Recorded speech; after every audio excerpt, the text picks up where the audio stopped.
Welcome to episode 465 of This Week in League. I'm Nate. And I'm Jay. And I'm Glennie.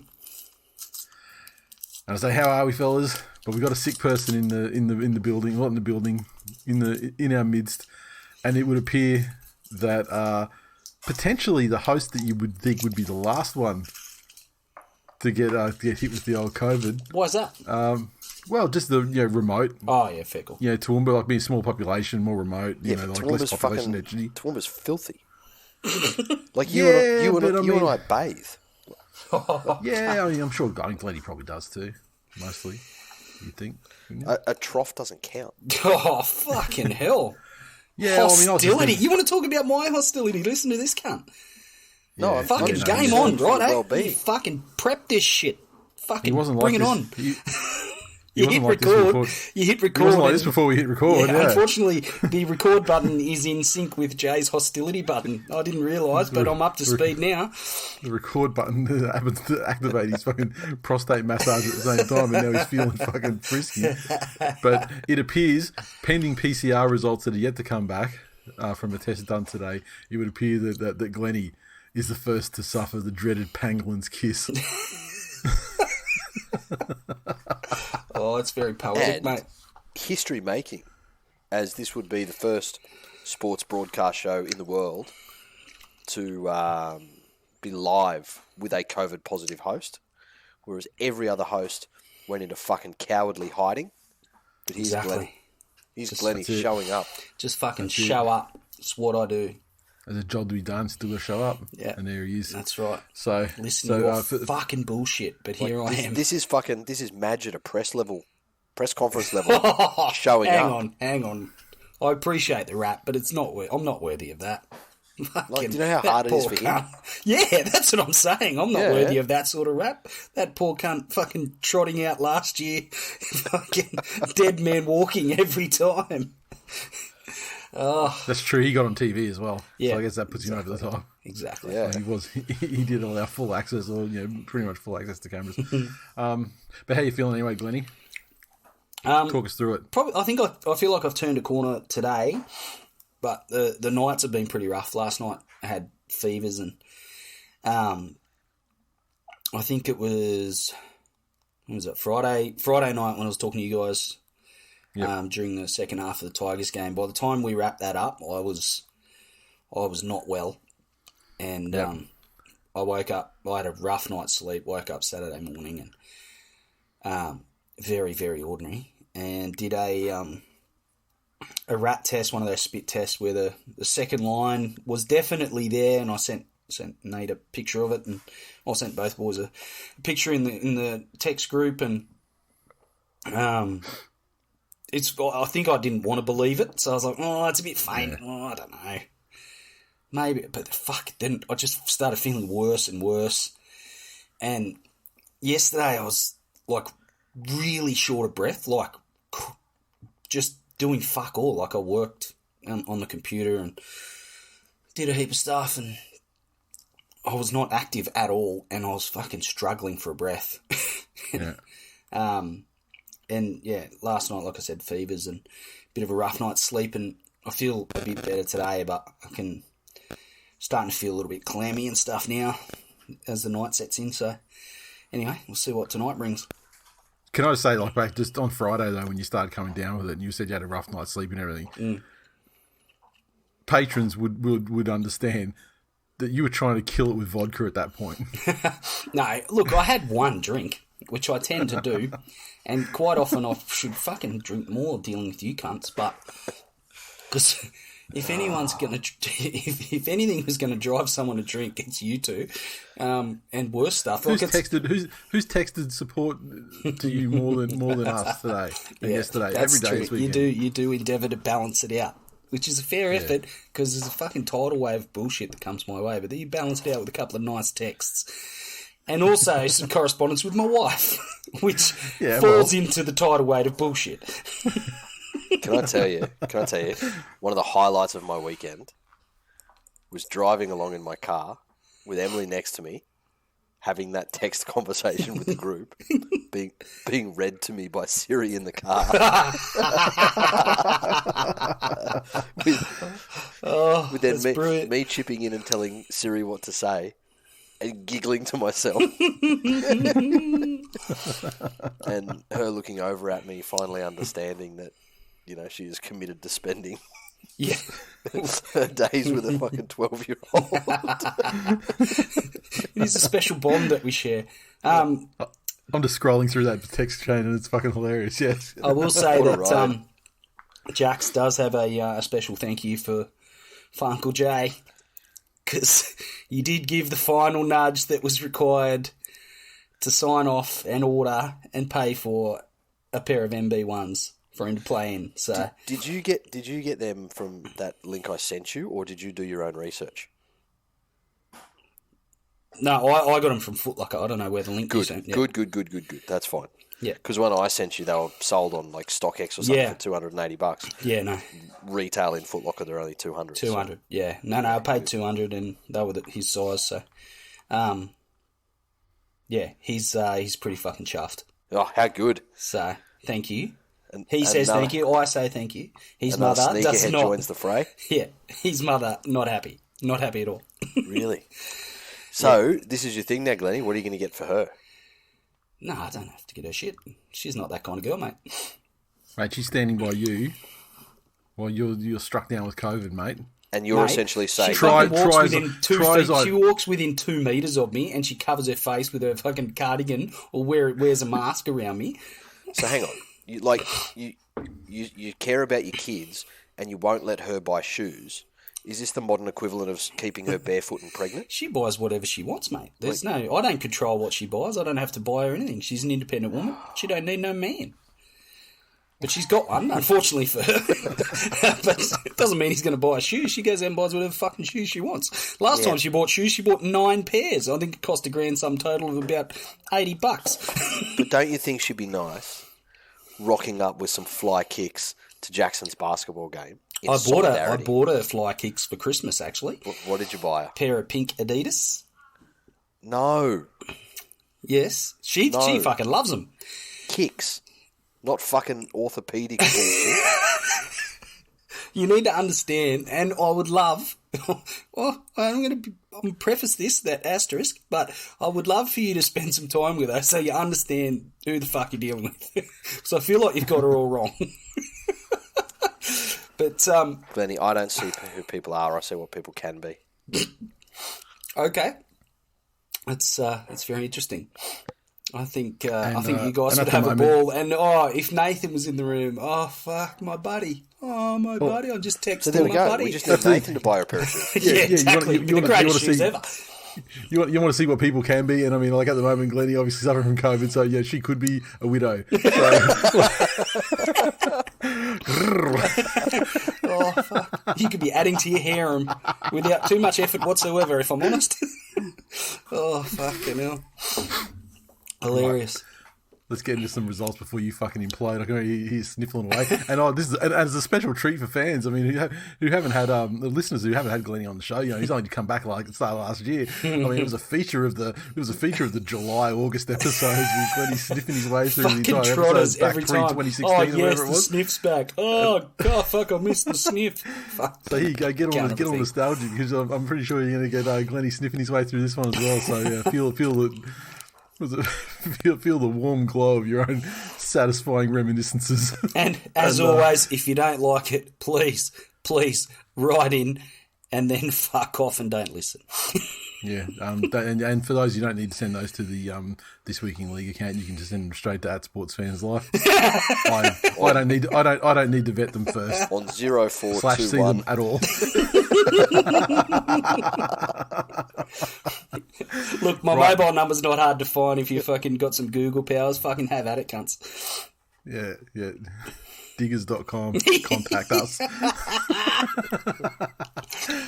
All right, round 11. Let's go. Thursday night, the Brisbane Broncos 36 defeated Newcastle Knights 12 in Newcastle. The Broncos tries to Billy Walters, Jordan Ricky, Corey Oates, Herbie Farnworth, and a double to Selwyn Cobbo. Knights tries to Frizzell, Ponga, and a double. It's not a double. 2 conversions. 2 Callum Ponga. Sorry, the Brisbane conversions because Tony Stay's got 5 and a penalty goal. I think this is life for Newcastle for several years now with Ponga's contract. The odd highlight moment, but ultimately uncompetitive.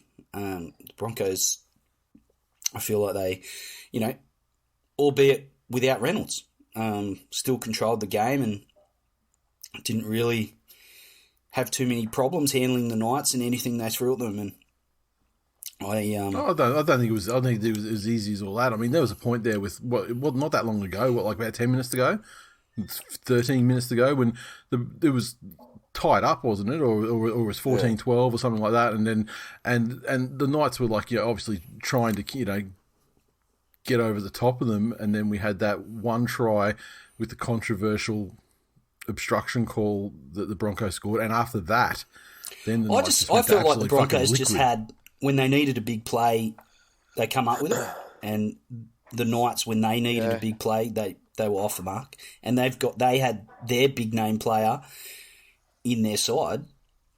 He come up with a highlight moment where he ran around the fullback, and all power to him, but they need more out of him. I think, and again, I'm probably more inclined to agree with Nate there, that the game was relatively tight in terms of, the Broncos looked more in control, but just didn't seem to be able to break through and run away with the game. They were the better team, undoubtedly. Yeah. But up until that point, Newcastle were keeping themselves in it. There wasn't a lot in there, but they weren't letting the Broncos get away with what they wanted to do. And when that call came, capitulated. And if it wasn't that one, it was the drop the heads and they scored the next try, and then at that point, then they just let way too many through at the end in like a very quick succession. Yeah, when it's those like barge over with no one around, and people don't look at getting in there. That's the thing. I think the issue for Newcastle is if you look at the successful teams and how they've gone about things. The Melbournes did this with their big three. They didn't go out and pay big money for potential. They had their core unit. They developed that. Then they saw who was going to become a leader from within that group, who was going to become influential from within that group, started to mould the rest of the team around them, and then those players got their big paydays. Exactly the same with Penrith. They've had, the fortune of that team playing together for a good long time. They've obviously come up through the juniors, a lot of them together, being in that area. But they didn't offer Nathan Cleary stupid money for his potential. They waited and they saw that within that group, okay, so Nathan Cleary is going to become a leader. We had him earmarked anyway, so we're glad that worked out. But then when he has taken that step and when he has actually stepped into that leadership role, that's when he's got his big payday. It's not as if... And the Knights have done it backwards. They've gone to Ponga and said, you got some athletic gifts. We're going to pay you a lot of money and hope that you turn out. Which I think is doing a disservice to the young man himself. But he's now trying to shoehorn himself into a role that I don't think he feels comfortable in as a leader. I think he's definitely an effort leader and a spiritual leader, and he's the one that can, take the intercept, make the break, throw a long cutout pass, that sort of stuff. But that's a different set of skills than actually leading a football team. But your leadership has to be on display for 80 minutes. And that's what I'm saying. They haven't waited to see if those qualities were in him before they've paid him leadership. Yeah, I agree wholeheartedly. What were your thoughts on Milford? I thought he looked pretty good and he was played okay pretty considering controlled. 6 months out of the game, sort of thing. Yeah. He's only just rejoined a squad for training. Obviously, his fitness wasn't there, but he might get some game fitness back. But he's not the type of guy you would imagine has been putting in huge hours of cardio during his time out. He's obviously been training, and I just wonder if ultimately 14 might be his spot for the Knights for the rest of the season. They might get more impact out of him, but with injuries and stuff, they'll probably end up keep playing him at 6. And this is the thing, I was trying to think of whether or not Anthony Milford was reliable in defence or not, and all I kept coming up with that, I don't think I ever saw him shirk away from responsibilities. Fucking shirked a field goal. Was fucking when There's it was a whole time lot for worse field defensive goals, sixes in the game. he was like a fucking Italian in an army uniform. But all of a sudden you put him in and say, okay, you need to put hits on people, and he was in there. So you might be right, Glennie. 14 would be a good shout. Big statement for the. Sorry, I just think for the Broncos within themselves, but also as far as their continued development as a competitive side in the NRL, it's a big statement for them to win like that without Reynolds. That's it. Last place team on the ladder though too. True. Yeah, but again, like they had all the excuses. Yeah. To go down in that one. But Winston in the Facebook group said bodies are dropping in this game like it's being played in southwest Sydney. Oh, Ed's throwback. Ben said maybe with his dislocated elbow, Bradman Best might actually be able to touch the ball down over the try line instead of getting held up constantly. Yeah. That was probably an understated factor in the game. Gross. He's fuck me. He is a big target for them on that side of the field. It's probably something I overlooked as far as the Knights. Towards the back end of the game, especially, he's big for them, and he wasn't there. And Jason, he said Milford goes missing in the second half against the Broncos. Definitely has a better ring to it than Milford goes missing in the second half for the Broncos. There you go. How good. You done? They're done. West Tigers 36 defeated the Canterbury Bankstown Bulldogs 22 at Leichhardt. The Tigers' tries came through Garner, Toa, Madden. Double to Kemba Mallow and double to the re-emerging from Park Football New Brown. Madden, 4 conversions. And the Doggies, 22 tries to Burton, Marshall King, Karaz and Shoop. And Burton, 3 conversions. It was a long way from complete control and convincing performance, but and we were very, very shaky with Jacko in the bin and the Dogs. Looked like they were going to be every chance of finishing over the top of us quite embarrassingly, but they steadied themselves and ended up getting the job done. I would have expected, given the way the Dogs have been going and all the rest of it, that the lead that the Tigers had would have been enough of a foundation and given them enough impetus to go on with, but they dropped their bundle there for a patch during the game, and the Dogs obviously on the bounce back, we're trying to, scored some tries and got back into the game, but happy to get a win. Not sure I'm going to crow too much about it, but we'll take it. How much does it worry you that the Dogs, who I think up to that point were averaging 9 points a game, put on that many points against you? It doesn't fucking surprise me, because when the Tigers switch off, it's you got to reboot the whole fucking thing. Oh, fuck me dead. Control, Alt, delete. Fucking pride in your eyes as you just threw down a computing reference. Oh, how good. I'm proud of you, lad. Yeah, that's phenomenal. It. I'm that much fucking just sounded like that much of a nerd. I'll be fucking buying a TWiL Nation membership shortly. Jesus Christ. Wow, that turned quickly. Yeah, fuck all those cunts. The opinion of one host does not represent the thoughts and feelings of this show. That's right, because you two are fucking cowards.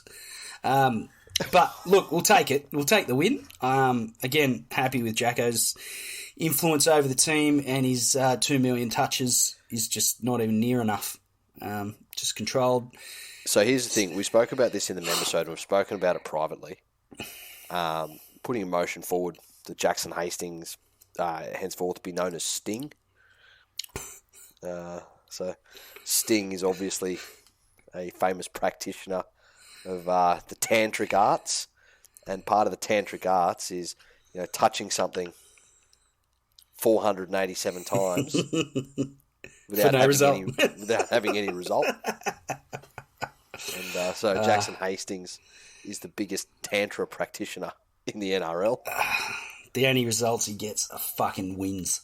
All he does is win, except for those times he loses. But he'll always win the fucking battle, the most touches in a game across the entire league every week. And he'll always win the battle of me with the most touches of my dick when he's playing. Gross. Yeah. I don't know that anyone competing with me, but I win every time. Way to take that down. Well, yeah, this was a family show. Yeah. Is it really? There's some fucked up families around. Who knows? And my wife is texting you, Nate. So I don't... Nate, can you get Extended onto family. The WHO and say we found a new symptom for COVID? It's a complete lack of filter. Yeah, but I mean that would mean that all of us have fucking struggled with COVID for at least 50% of the last 10 years. Oh no, believe it or not, that's with a filter. Oh, Jesus Christ. That's the revelation of the evening. This is going to get fucking loose if I ever get it. Michael in the Facebook group, he said, "Are the Tigers sponsored by Elmo because they are a club of Muppets?" Haha, well done, sir. Wow. Brendan. He did tweet that before the game started, though, so I mean, yeah, you sure showed him. That's true. Brendan with some fucking awesome Dairy Queen vibes. He said, "Good on the West Tigers, celebrating 100 games. Every game in the greatest game of all is an achievement. Well done, Alex TWiL." What a fucking effort. Just, the man almost got the try. It's so funny. becoming a thing. That look, that still shot of him screaming. Fucking who was it? There was was it Toa that went to the try ended up getting disallowed that one, but him in the background just screaming for the ball because he would have went in under the sticks untouched. Oh, fucking hilarious. God. Joshua said Hastings has completely turned the Tigers around. They've gone from completely dog shit to slightly above complete dog shit. Inspirational stuff. I agree. He's a god. Matthew says, looking for some positives here. Kiros is promising. Also, great to see RFM overcome his injuries. Yeah, he was like a rising prospect before he turned into a fucking turbo impersonator. Matthew. Oh, no, we just read Matthew. Richard. He said, July 18, 2021. That was the last time the Tigers won 13 plus. Wow. There you go, Glennie. Jeez. 10 months and 2 days for real dad to wait to be an insufferable pain in the arse. Here we are. And here we are. I'm a fucking delight. There you go. Exactly. That's it? That's it. Okay, let's keep the Dairy Queen fucking vibes going. The Parramatta Eels 22 defeat the Mighty Manly Singles 20 at Parramatta. The Eels tries to Opachik Pinasini and a double to Perham. Manly's 20 tries a double to Garrick, Christian Tuipulotu and Morgan Harper. Garrick 2 conversions. Now, have at it, buddy. Look, I'm trying to stay Dairy Queen here. Look, Black cat. I'm about to grab my gat and cat. But Ben Carmen's cat Ashley Klein. Well, it started. It was a cracking game and a great performance from Manly, particularly against what they were up against in this game. Would you like to talk about the game itself first? Because I got some shit to get off my chest. You go for it, man. Oh well, just the absolute we had there's controversial refereeing going around. Like for example, the obstruction bunker call with the Newcastle Knights on Thursday's game. People not happy about that, but it's not often that you see refereeing going into a game with the mindset of what can we do to make everything fall one way. Now, I wouldn't say it's cheating. I definitely wouldn't imply match fixing or anything like that. But it's just unbelievable in this fucking day and age to see the 9-2 penalty count. And you think, oh, well, they got 2 penalties. Yeah, they did, but none from Cummins. He didn't blow a single fucking penalty. One of them was from the bunker, and the other one was from an obstruction in a try situation, in a disallowed try, and that was the only penalties they got. No 6 agains, no repeat sets, despite fucking dominance of the general running of the game for probably 40 to 50 minutes of the total running time of the game. A fucking sin binning for something that was like a fucking penalty. Definitely actionable, but penalty. And then fucking you get the ridiculous situation with fucking Christian Tuipulotu where it was like, you'd look at that on the NRL highlight reels every year going forward as the greatest fucking clutch game-saving fucking try-saving tackle of all time. No, let's fucking call that. Yeah, Morgan Harper going up to the fucking bunker where he didn't knock it on, the bunker goes, oh no, he did, when he didn't. There was no evidence that he fucking did. So, plus then the Eels threw the forward pass, and then it went to the ground, and then Manly dropped the forward pass when they went to pick it up, and he goes, "Oh no, it's nearly knock on."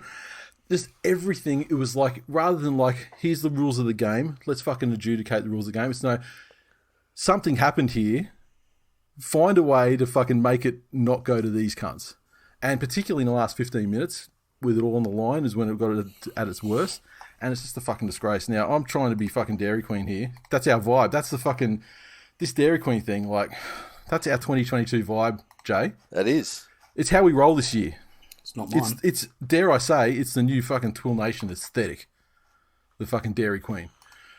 But, and I say this with all due respect, but if it so happened that on the way to the Dairy Queen, that entire bus full of people, everybody that both of those cunts love, happened to crash into a fucking industrial tanker full of AIDS, dipped in monkeypox, and in that brutal clash of fucking steel versus flesh, those loved ones drank it all up and soaked it all in, resulting in them, being forced to watch their fucking loved ones die slowly and wither and fucking succumb to terrible disease.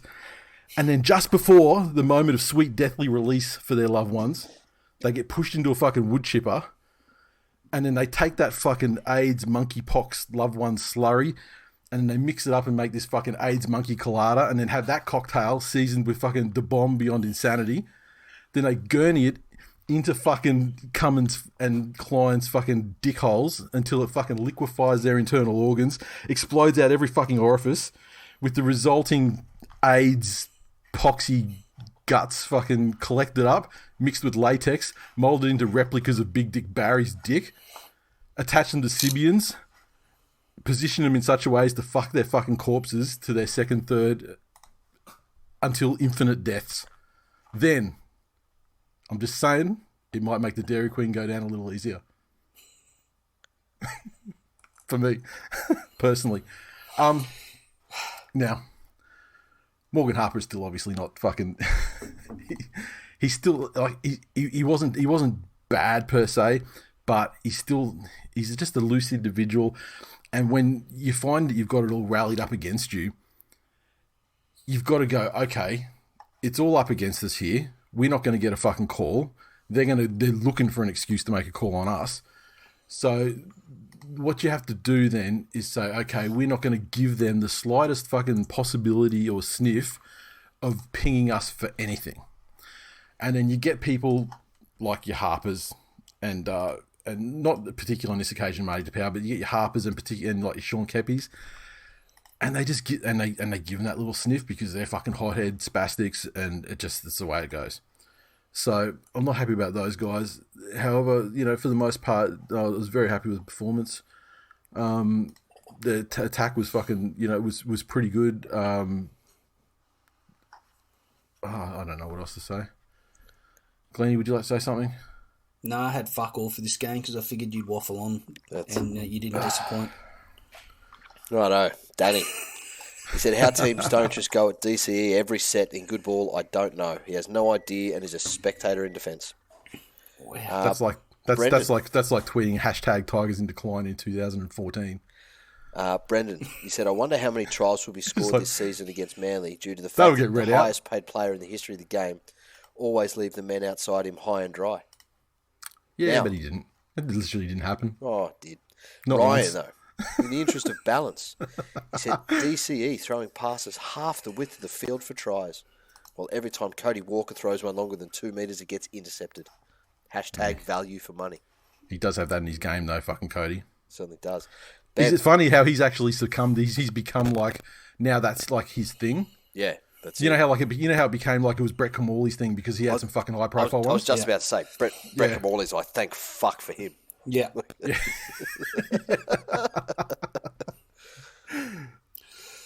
Oh, Ben. It's a long time since Brett Kamali played, and it was still his thing up until like probably 12 months ago. Yes. It's the most tragic passing in his life, including his fucking. Fucking, if anyone, I'm putting fucking $1,000 up to give me some contact details on this motherfucker. Due for a bad day. I don't know who you are. Maybe if Breck Morley was half as beloved as Brandy Alexander. Ben said this turf. This is that filter shit you were talking about earlier. Have you had yourself tested? I got the beard. This turf was looking like Brookie circa 2017. Seems only right it's taken out turbo. You got internet. It is fucking disgusting. It is fucking disgusting though. Like the way, like it's almost every game where it just looks an absolute goat track over there. And that stadium's pretty. It's only like fucking 2 years old or something. What the fuck are they doing out there? Is it something to do with the amount of dirt under the grass when they put it there? As in, is there I'm not a horticulturist, so I couldn't give you the nuts and bolts. Yeah, I don't know. I just think they just got a shit team of groundskeepers or whatever. And just to keep Nathan happy, the other Nathan Clone, he said Tom just fills in for Ruben when Ruben has niggling injuries. You're hearing it more and more. Yeah. Hey, there wasn't the only comment about there were plenty of them in that thread. There were like 3. Well, there was like at least 5, I reckon, and like one of them may be me, but like that's not the point. Been saying it for a lot of years. You are the Pied Piper of cunts. Last week there was 1, and then if there's 5 this week, I mean, like you are legitimately hearing it more and more. No, they're not. They're reading it. They're hearing one. Yeah, because I'm only reading one per game. Yeah, but then you combine that with me saying it, and then like it's still going to be more. Tell me how many times I've got to fucking say it each episode. And I tell you, fucking absolute tragic for fucking Tommy against Parramatta in the wet. That poor cunt has the worst fucking luck, and it really just comes down. I mean, there are times when you want to say, and this is the only time I'm ever going to say this. You know, you could probably stand to be more like Kalen Ponga or more like Clint Gutherson in your mentality and the way you play the game, because when it comes down to when it's fucking your life on the line or a try, they'll let the motherfucker touch down. Wasn't that how he did his peck? What he did, how he did his peck, he was was coming across in cover of defence from left towards the right touchline, okay. and Sivo was going to score the try, and it was in the wet. So That's then right. Sivo stepped inside, and so he went and he slipped out, and then he went to sort of reach out and so peck, did the peck, and this one was it Nikora? I can't remember who it was, but I don't I think he would have. I mean, he saved the try, but because the ball was sort of breaking away from him, he's reached out underneath a fucking forward to hit the ball away, and then this guy's just landed straight on his fucking thing. And look, I respect the fucking commitment to stopping a try being scored and all that sort of thing. It's fucking painful too, and you know how I know that? Yeah, because that's how I did mine. That's how you did yours the first time or the 5th time? The first time. What, overestimating your own abilities? That was his first time. The second time was the boxing ring. Correct. Yeah. Has there been a third time? Oh, there's been 100 times. It just comes out fucking of its own accord now. So when it comes out, obviously his came out a lot more fucking forcefully and violently than yours ever came out. My shoulder socket is now essentially like Jay's anus. It's just, there's nothing holding anything in there. It's a cavern. Warm and inviting. Anytime you want to come and fuck my shoulder socket, man, you're welcome. I can't. Wait, I can't hang on, relate. Jay's in too. Look, I can't relate though. I just know, you put it on the pain scale. What would you? I like pass out worthy pain. Really? Oh fuck yeah! Wow. Okay. Yeah. Okay. There you go.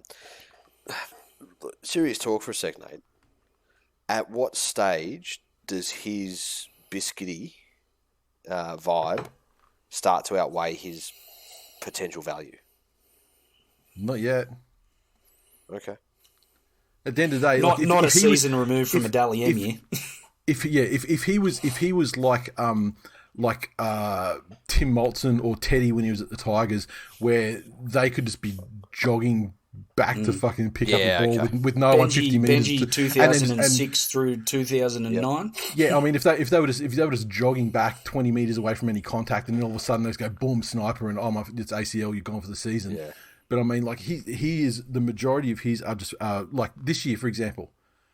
got fucked out of the shoulder trying to, with a forward landing on him in a weird fucking set of circumstances. He had fucking Elliot Whitehead fucking hip drop him for the injury that he had at the start of the season. And that's that. I mean, that hamstring at the start of last season, that was, obviously his. And after that, the only other sniff of injury he had in the last 2 years was when he got fucking coat hanging in the face and they thought he might have had a fractured cheekbone. Yeah. Okay. I mean, these are, it's not like these non-contact fucking just shit just going, springing on him. Yeah, gotcha. Okay. I mean, I think it's like, it's kind of like the Kieran Foran sort of thing, except I think he plays too hard, physically. You see even last year and everything, he'll take these runs into the teeth of fucking forwards, in attack, you'd want someone like fucking Tapau.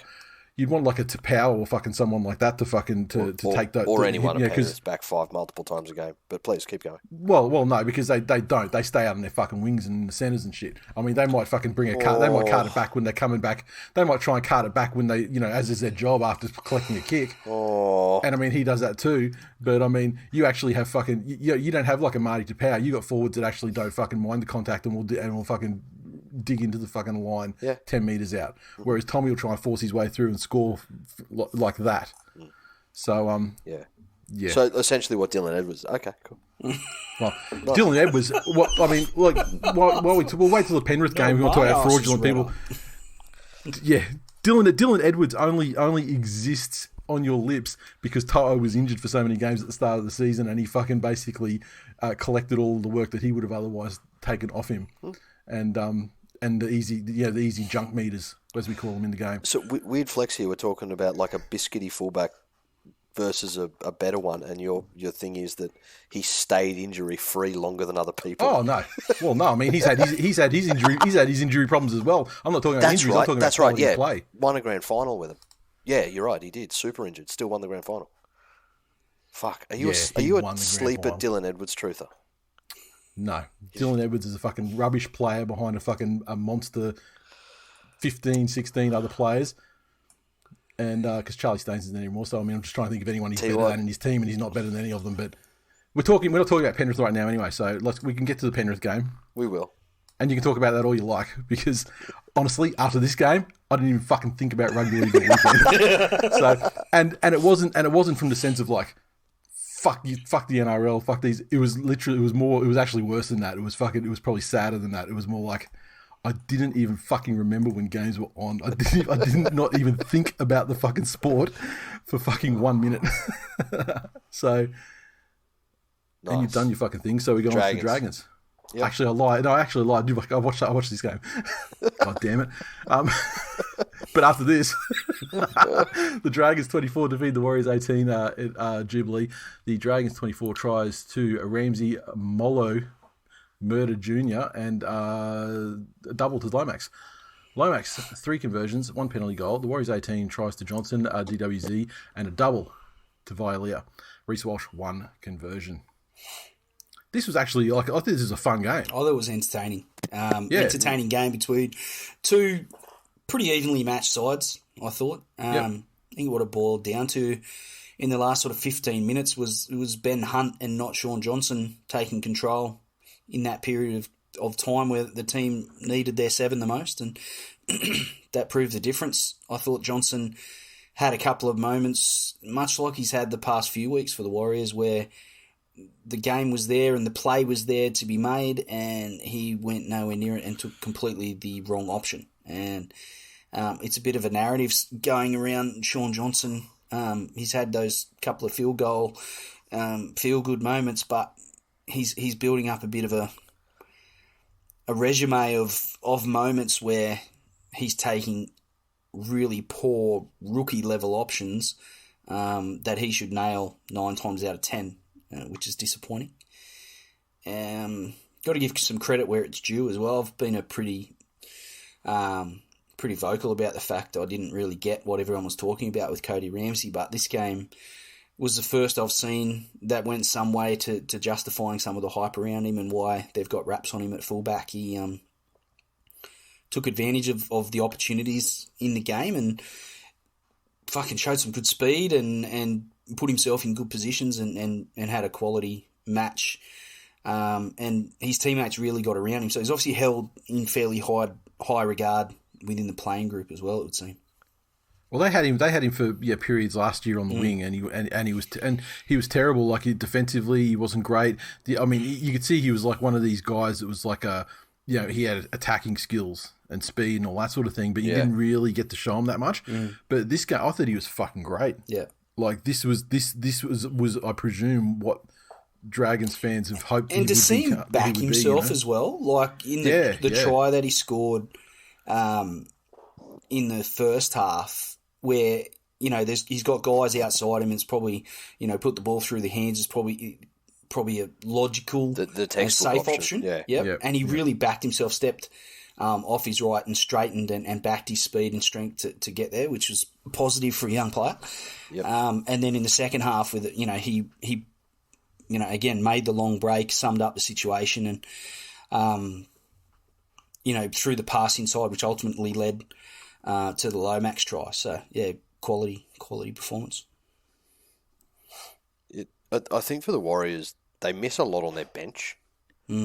Like they have that intensity in their starting pack to stay with a lot of teams. They're not going to keep up with your Melbournes and your Penriths, but I think they can mix it with the majority of them. They did a very, very good job against the Dragons for big parts of this game. But when the AFBs go off and guys like that, they just lose so much intensity. And Glenn, exactly what you were saying before was spot on. The amount of especially fourth and fifth tackle options that Sean Johnson just absolutely fucking butchered. And that's from stuff like just taking a stupid option on the fourth and getting caught with the ball.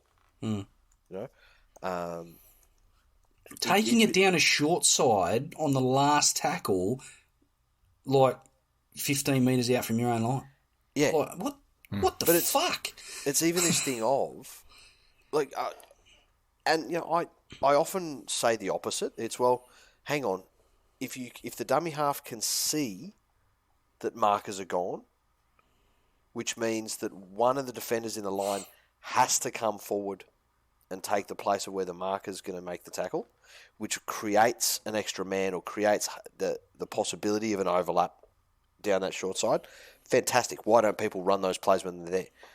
Johnson does it when markers are perfectly set. It didn't look like it was on at all to me. It's man on man, with no space to work with. Yeah. I feel like they missed Josh Curran as well, and I think that's understated. Yeah.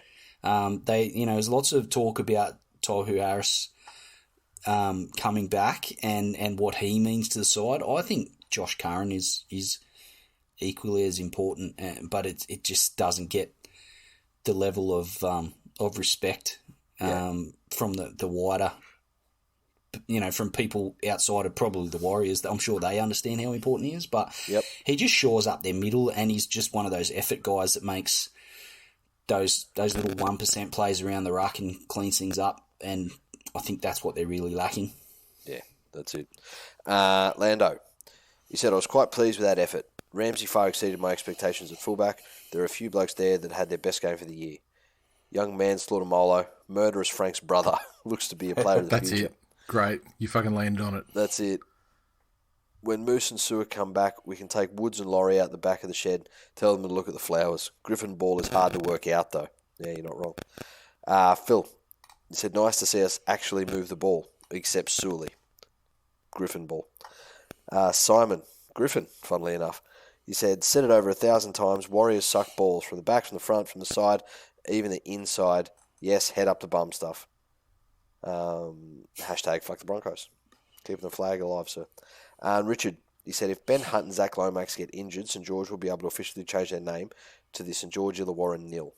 Nice to see Ramsey have a good game for the year to give the Dragons fans a little more false hope. Yeah, Ben Hunt was amazing again.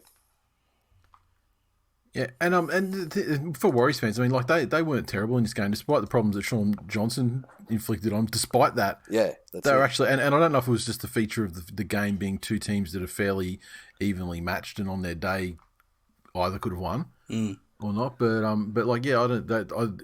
Considering some of their recent form as well. I mean, I think it was an much uptick improved for them too. Yeah. Much improved. Look, I still think that SJ is the difference here, in that if he'd have just played some high percentage plays, if he'd have just tried to build some pressure, if he'd have just actually taken some time to consider what he was going to do,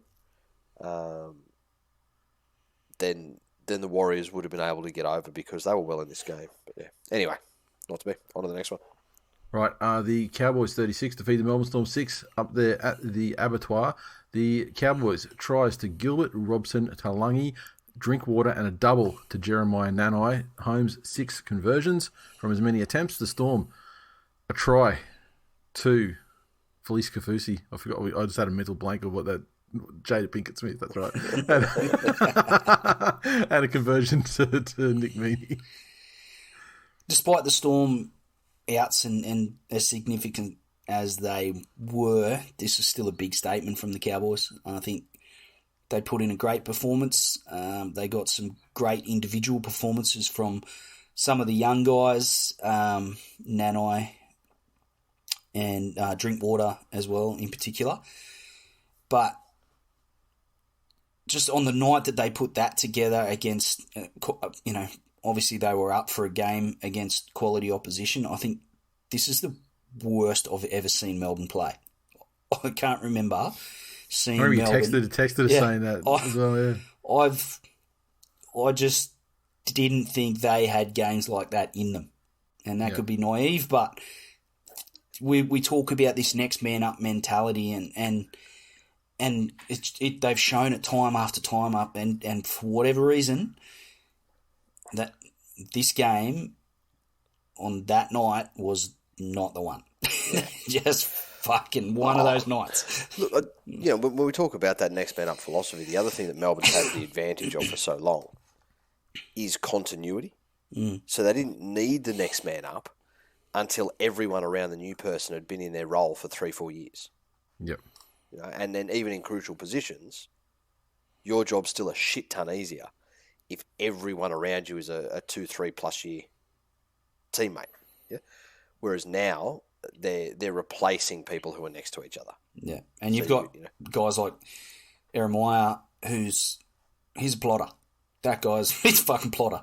And Melbourne's not synonymous with running plotters at any stage of a season, and he showed that he is not up to that fucking standard, and he was exposed horribly by the Cowboys, and they did a good job of identifying that he was struggling and not up to the task on the night, and they exploited him fucking amazingly well. That's it. The other thing Melbourne don't seem to have anymore is that calm head. They don't have that Cooper Cronk, that Cameron Smith, that when they get in a position where it's a grind, just take the game by the scruff of the neck. I think it's Jerome Hughes is probably that guy, but for him to not be in the side, and then the next two guys are probably Munster, who's not a calm head, and maybe Cheese, who's also not a calm head. Yeah, that's it. It's fucking. I mean, they can pick a team up and put it on their back and lead by example and that sort of thing, but that's not. It's not that quality. And if that doesn't work, they can also over try. And when they start to get behind and things aren't going their way, that's exactly what you need, is a calm head to settle them down and get into that, as you say, Jay, the structure and the grind, not over try. It was fascinating to me how quickly Melbourne, and I said this in a text to you guys during the game, just how quickly Melbourne turned back into wrestle Melbourne. When they had nothing else to do, like those old habits came to the front again, and they were holding on in tackles, and they were slowing the ruck down, and they were trying all their old Storm bullshit that used to work for them, and the fucking whistle blew every single time. Yeah, as in, if I'm a Storm, if I'm a Storm fan, I'm looking at this wondering how the fuck did we not have 2 and 3 players sent to the bin for just they didn't go the way of, well, okay, fuck. Our game plan is that we'll put 2 in the tackle and set the defensive line. Oh, we need 3 and sometimes 4 in the tackle. Let's get more in the tackle, shut the ball down, and do it that way. they had their two and they just held on and did the old fucking wrestle and try and flip and just lay there in the tackle, and they weren't allowed to get away with it. It was fascinating to watch. But to the Cowboys' credit, their fucking defense at the moment is legit. Yeah. Yep. And remember, that was always a feature of the Cowboys when they were peaking, in the teens, like around the time they won their premiership. Remember, there was the stories coming out that they had the sand pit up there, and if you missed tackles in game, you had to do They're getting back to that level. I mean, and that's a great way. It's a great way to build a new side with young guys, new coach, all that sort of thing.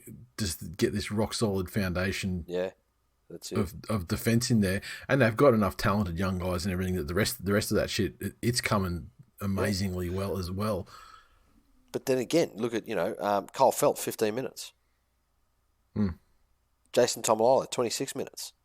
Yeah, they're not at that level where it's like, okay, well, somebody goes down that's half influential, and all of a sudden we all go to water.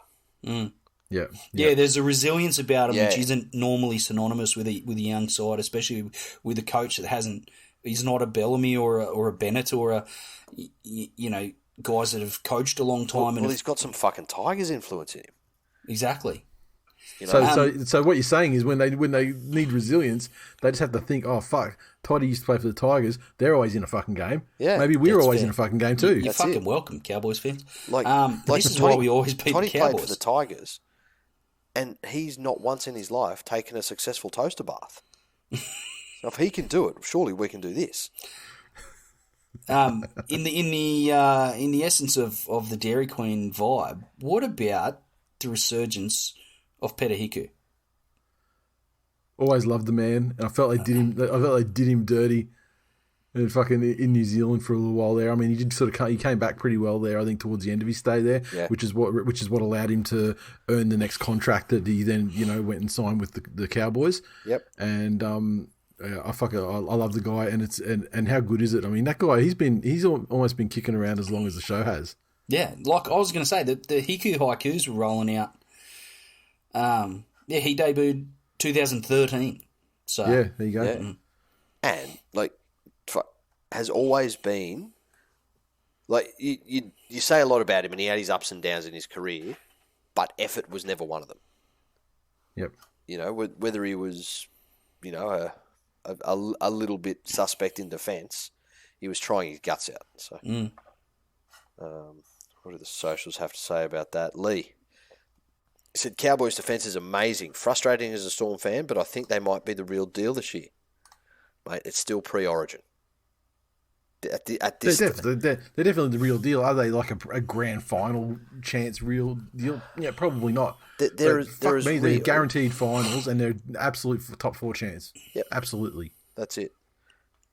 Matthew, he said, Dearden adds value to the Cowboys. Reminds me of Chris Keating's influence when he went to the Dogs. There you go. Jordan said, all hail the Chad, the future 9th immortal. Peyton surely in the convo for Coach of the Year if they hold their form. I'd say that. I would definitely say that. Chad, once again, making us and just generally NRL community in general look like fuckheads. Yeah, with the way he's gone up there, earning every damn cent of that contract that he was roundly mocked for signing. And, here's the thing. We just spent a good chunk of the last game berating Sean Johnson for his poor fifth tackle options and poor decision-making. Yep. Sean Johnson is 1,000% of the athletic specimen that Chad Townsend is. But Chad Townsend is a much more effective half at the moment just because how he understands the flow of a game. It's a rugby league IQ issue, not an athleticism issue. Yeah, that's it. Ben, he said, so Storms can only win at Amy Park in 2022. I get it now. Sharky Dave said, usually the Storm wait till after Origin to shit the bed. You hate to see it, but more than that, you love to see it. Carsten, he said, Black Vans are collecting family members of the players in Melbourne right now. And there you go. How fucking happy is our little fucking SS trooper sitting all the way over there in Europe, watching from afar. Craig Maybe this will dig him out of his fucking little pile of Nazi gold and get him to come down here for a meet up and grand final weekend. That's it. Craig, it's a great all-round game by the Cows, playing with ever-growing confidence tonight. One big factor was the referee not putting up with Melbourne's slow the ruck tactics. Exactly. I love Melbourne fans. I mean, if they thought if they felt that was a hard outing for them in terms of for watching the game and how the referee was treating them, welcome to fucking every game against Melbourne Storm in the last hour. Yeah, played by every other team. Yeah. Yeah, exactly. And Liam, he said, "Why did I watch the election results instead of this game? Massive swing to the Cowboys, Thurston to be PM." Yeah. Next game. Right, the Panthers, 32 defeated the Roosters 12 at the SCG. The Panthers tries to Appy, Crichton, James Fisher-Harris, and a double to Luai. Cleary 5 conversions, 1 penalty goal. The Roosters tries to Teddy and Momirovski, with Sam Walker 2 conversions from 2 attempts. Fucking cracking first 30 minutes of this game. Probably the best 30 that the Roosters have put on this season so far. Which, again, you're the defending premiers. You're on a massive fucking win ratio this year. You're sitting on top of the competition table. Every team should be playing their best game against you. Definitely should be playing their best game against you. And the Roosters definitely did that. They were prepared. They came out. They were willing. But it was just another one of those occasions where Penrith just looked calm. They looked as if nothing that their opposition did would faze them. And there were times in his first 30 minutes where the Roosters were applying the fucking blowtorch. But yeah, Penrith just have this attitude at the moment that, well, that's fine, they can do this now, but over the course of 80 minutes, we will just go harder for longer than they do. And we won't crack now, and we'll just go through our game plan and we'll execute exactly as we need to, and we'll come out on top. And that's the script's playing out every week. When it was 12-0, that was, Penrith weren't so much in control. They were sitting in a good position, but the real killer was that Appy try right before halftime, which was some of the most, I fucking cannot wait to see Appy Coruscant and how much he improves the Tigers. Some fucking Dairy Queen vibes, Glenn. All day, every day, you just need to be fucking praying that nothing happens that takes Appy Coruscant away from your club. Because he's the difference maker in situations like that, where everyone else on both sides are seeing the setup for the field goal because there's 8 seconds to go before halftime. And he's the one that nods on and goes, yeah, okay, it's on. And just goes himself. He's a student. He's a student of the game because he saw Carl Lawton do it a couple of weeks ago for Manly. The same thing when DCE stood 30 metres out right in front of the post, and everyone just started charging through. Hey, check out the game tape. It fucking happened. The listeners will let you know. Okay. Yeah. So Carl Lawton taught Appy everything he knows. Oh fuck me. Okay. I agree. I think Penrith. This is fucking every bit of Dairy Queen vibe. There was a lot, even in this game during the commentary, that there was a lot of mentions that Penrith had a benchmark and they set the standard, and that much I do agree with. But I think Gus copped a lot of flack, and Penrith and their fans copped a lot of flack for the 5-year plan, which turned into a however many year plan. But I think they've actually changed. Not only they're the next evolution of team that has changed the game, and it's probably coincided with some of the rule changes, which certainly suits their style of play. But how they've actually gone about building this team and the way that is so conducive to generational success is going to take a long time for most of the competition. There's some teams that are, Melbourne has players coming through their system all the time, and they do it brilliantly well.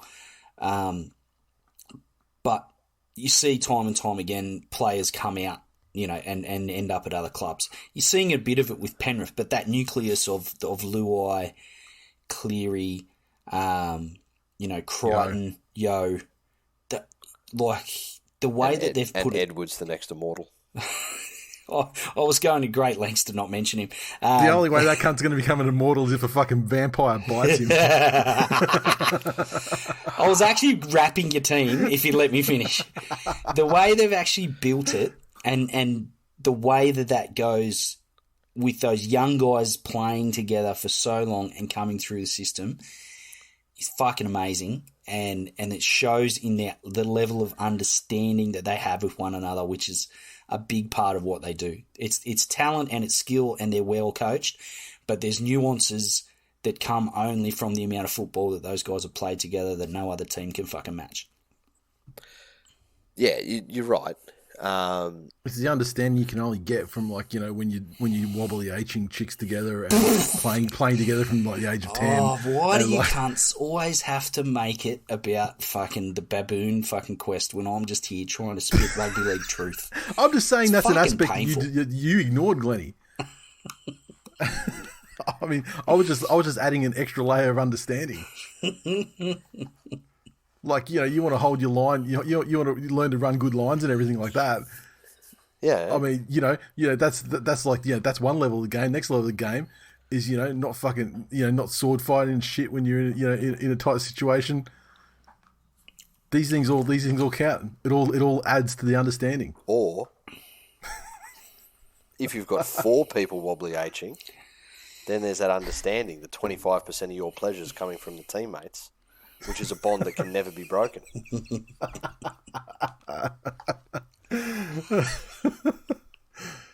But look, for the Roosters there,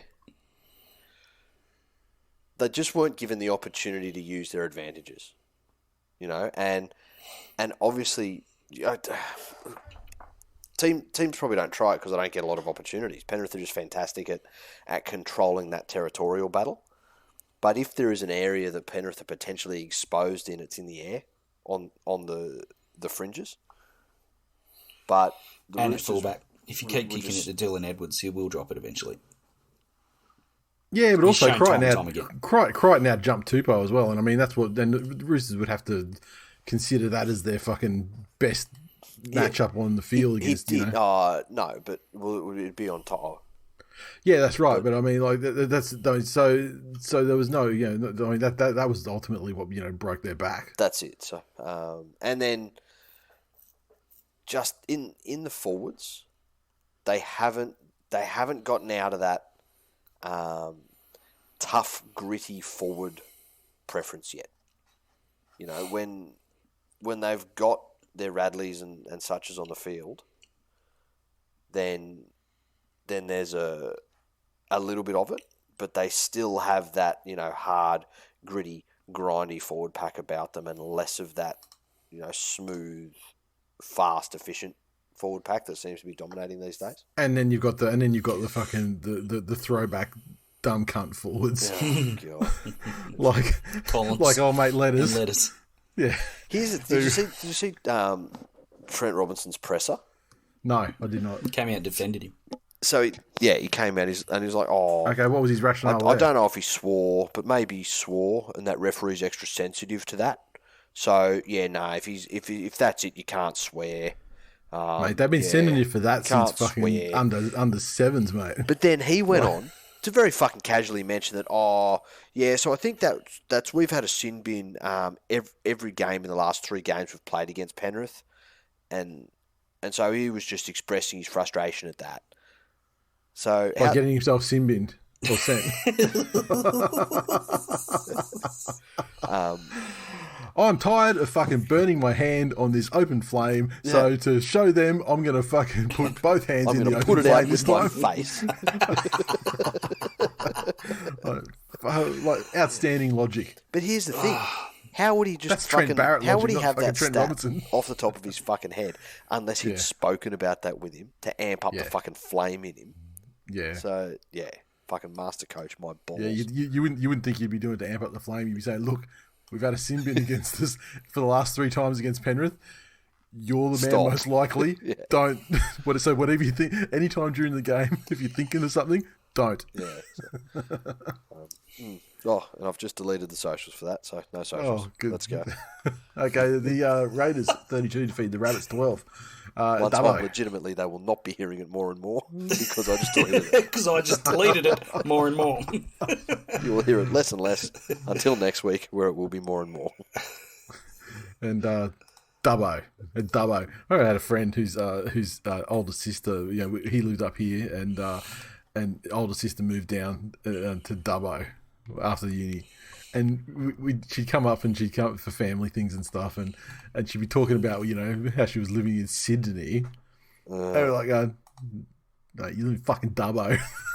It ain't Sydney. Jesus Fucking Christ. a long way from It ain't, Sydney. We it make ain't fun Sydney. of people in Campbelltown saying they live in Sydney. And well, you should. Now, the Raiders 32 came through Chotrich, Papali'i, Young, Chris, Timoko and Savage tries with 3 conversions from Jordan Rapiner and a penalty goal. The Rabbits 12 came through tries to Damien Cook and Alex Johnston, and Taffy 2 conversions from 2 attempts. South have had some lowlights this season as they try and navigate the post-Reynolds era and bring Ilias along and Cody Walker overcomes his demons. This effort was amongst the worst of them. 21 missed tackles in the first half alone, just not to standard. And to the Raiders' credit, they made them pay. And they scored some fucking amazing tries, the Raiders. And I think the Savage try with, I think it was about 12, 13 minutes to go, was just piss poor defence in the middle, right up the guts. Letting a winger run through like that is a sign that they'd quit on the game, which is poor from a side that made the grand final last year. I was very disappointed in South's performance. Impressed by the Raiders. They've had their ups and downs this season, and some fucking. They've got some crosses to bear as well over some of their performances, but this was a good one for them and a concerning one. If I was a South fan, I'd be concerned about some of the effort from the team as a whole, but also some of the individuals.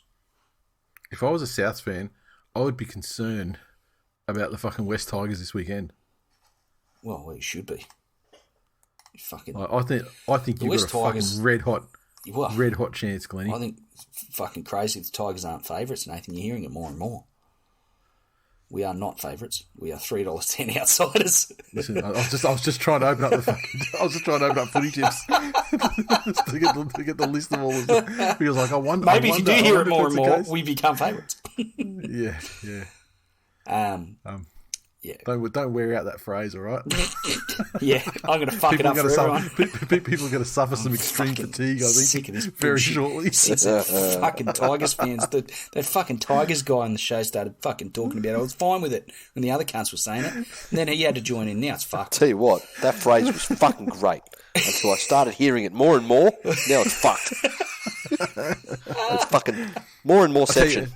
I'll tell you what, I have had some requests, like the hoodie that you and I are both wearing at the moment, Glennie. Yeah. People missed out on it first time they wanted it, and I was thinking of doing a rerun and then put on the back. You're hearing it more and more. Yeah, absolutely. It works on so many levels. It does. Oh, it really I fucking love it. We should also get one done that says wobbly H's between 4 people fucking makes a great team. Yeah.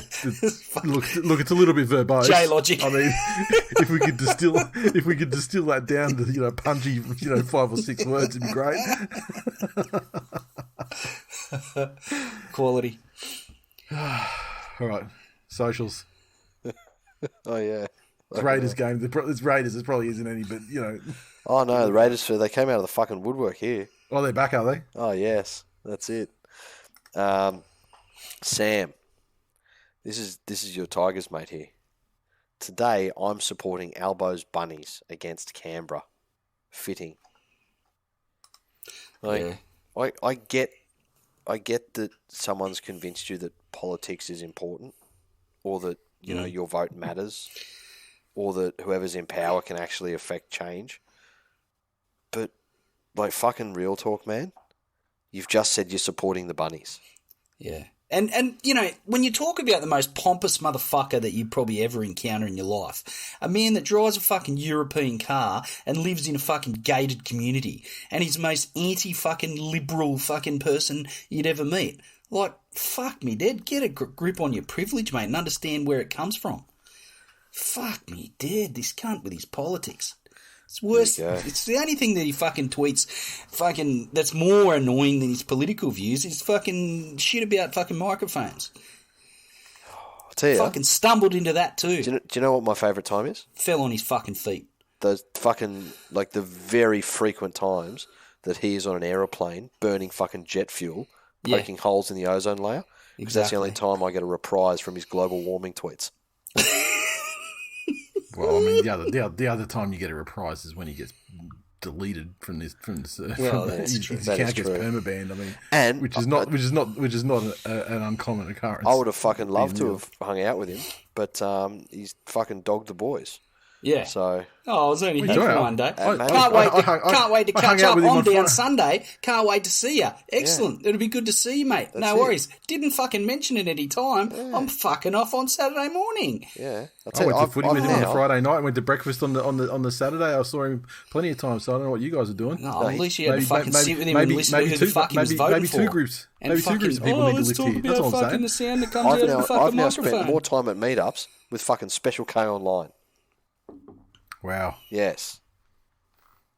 All right. Given it was we spent time with Ned, which is kind of the same thing. Given it was a 3-day bender.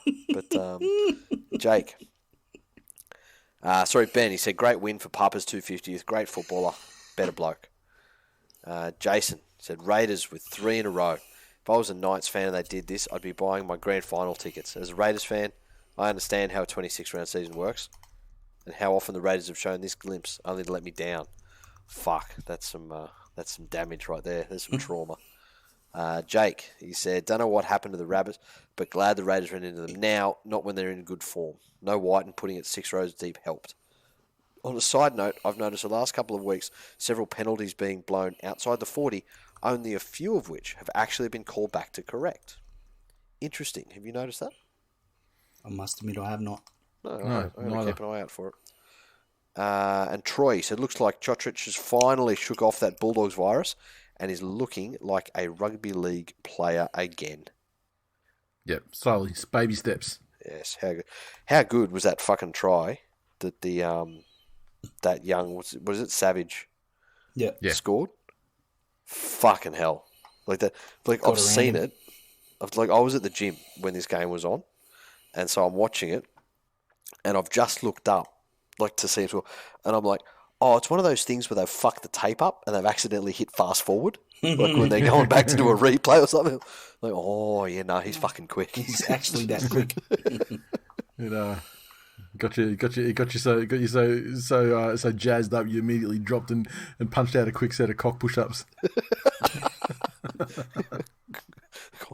They're called cheating planks. Okay, finally, the Sharkies 25 defeat the Titans 18 up at Hope Solo Coliseum, and the Sharks 25 came through tries to Tracy Hines, the Mutt, and debutant Lachlan Miller. Nico 4 conversions and a field goal. The Titans side 18, a double to Jared Wallace. Esan Masters with a try and 3 conversions to Jermaine Osako. I think wins like this are very important for the Sharks for the rest of this season. As in, they had that blinding run where Talakai embarrassed Manly. But then even in the second half of that game onwards, they really haven't even come close to that. So I think getting into a game where it was just based on, they had 52% of the ball, but they completed at 82%. So they kept themselves in this game. They earned the victory. It wasn't just that there was some fluky shit that went on that did this. This was a good old-fashioned get in and do the fucking work, do it well, and the results will come. So I think this is the sort of thing they can build on. The Titans probably played the best football I've seen from them in the last couple of rounds. Definitely the last couple of rounds, maybe the last 5. But when it comes down to it, the Sharks just seem to have that added benefit of a little bit more just raw talent, especially in their outside backs, and the luxury of having Nico Hines, who understands all positions, in the spine so well, directing them around. Yeah. And the big difference having him there doing that, instead of being stuck out at fullback, and then being able to actually put a replacement fullback in, and this is kind of what we were talking about last week, and and it just slotting him back into the halves made you reaped immediate benefits. Yeah, I don't think their improved performance, which was needed after last week's Magic Round, pretty dismal effort, which we spoke about, but they were certainly much improved and not surprising, as we said, with Hines back in the 7. Miller at fullback, cracking debut. Opportunistic try, but fucking fast. And mate, they're all worth 4 points. Yeah, exactly. And I think he's got a bit more to show what he's capable of. I think he's quite the talent, if a little bit raw in 13-a-side rugby league, but he I don't know how long's before Kennedy's back. He's probably got another 4 weeks or so, hasn't he? No, he only didn't he only have, wasn't he only 3? No, sorry, I was expecting him to get 6. I think he only got 3. I think he got 3, yeah. So, and then obviously Ramian comes back as well, and so Ramian's back next week, and then the week after. Kennedy the week after. So Kennedy, that's it. Nice. Joshua in the Facebook group, he said, "I don't think it's a coincidence that the Sharks' attack has broken down since Graham got back. Might be time for the tap before it turns into Gallon 2.0. Yeah. You said it last week, Nate. Like, it really is unfortunate looking at the moment. Yeah. And we obviously love the guy. Yeah. On this show, and I hate it when guys go that one year too late. And it's you almost want to give him the benefit of the doubt, but the drop off is fairly fucking dramatic. Especially for what he means to that club. Yeah.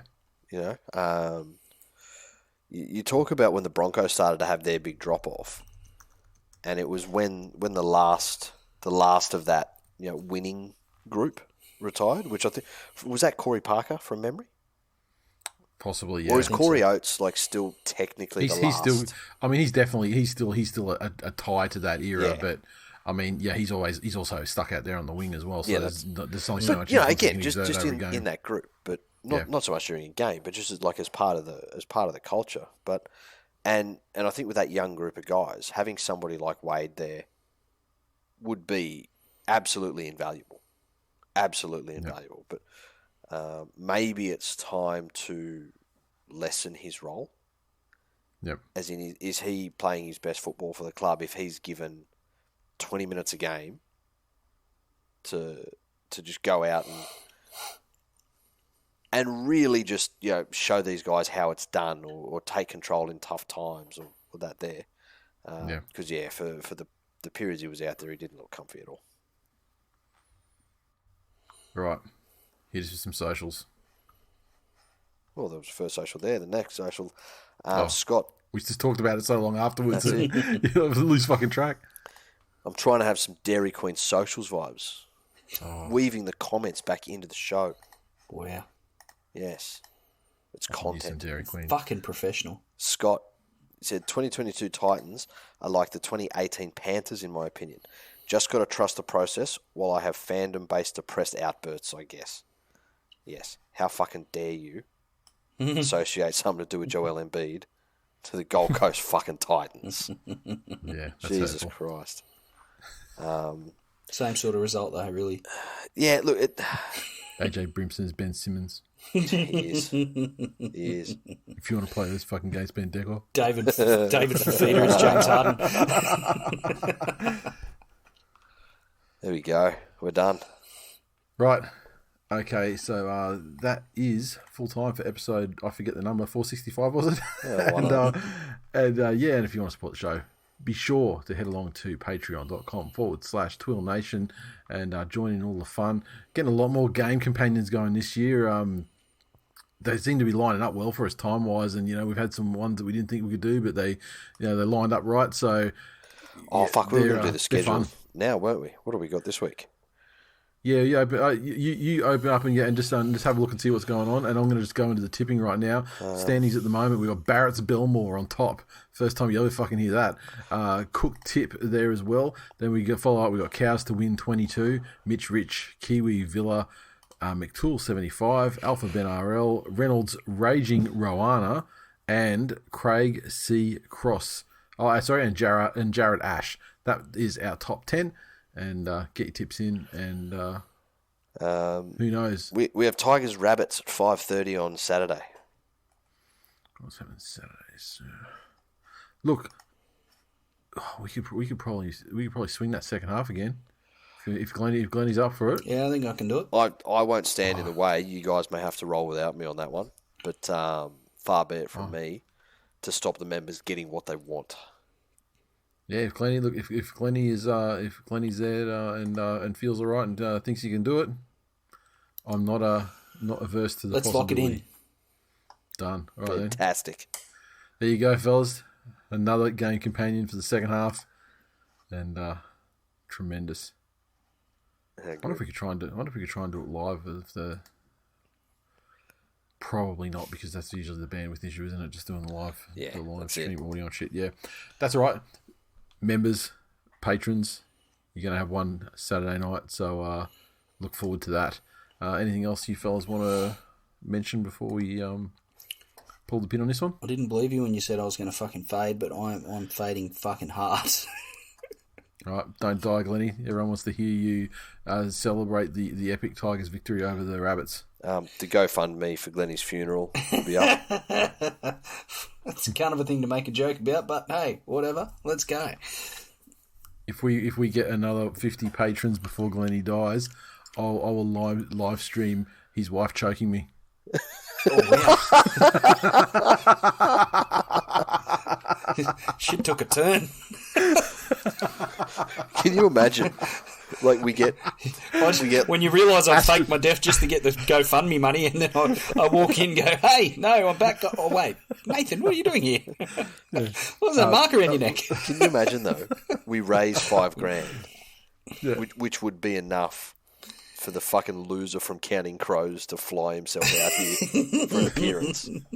Because he's so fucking desperate for any sort of human interaction these days. Oh, my God.